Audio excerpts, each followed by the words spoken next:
What was your radio story about Game 7 in 2013? Okay, so there's a town, Boulder, Colorado. Yeah. There's a great independent radio station there it's called E-Town, and they have they bought an old church and they renovated it, and they do these.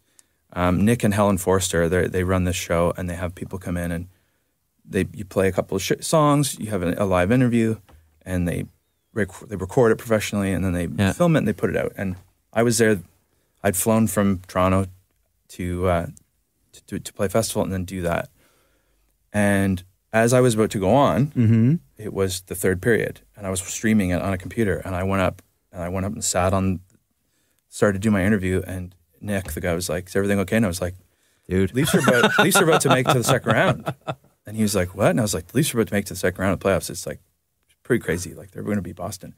And he was like, "Okay." And all the crowd was laughing at me, and I was like, and so we're continuing the interview, and I keep looking over at the monitor guy who's like, I told him to fill me in, right? And I keep looking over at him, and he keeps just going. Like so for those of you who are listening to this, Dallas is shaking his head. Yeah, I'm shaking my head. Like the monitor guy's going, it's they scored, and then I'm like, okay.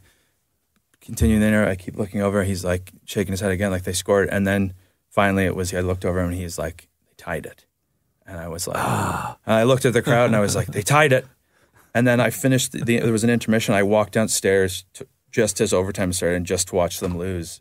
And then I came back upstairs to finish the interview, and I was like, they lost.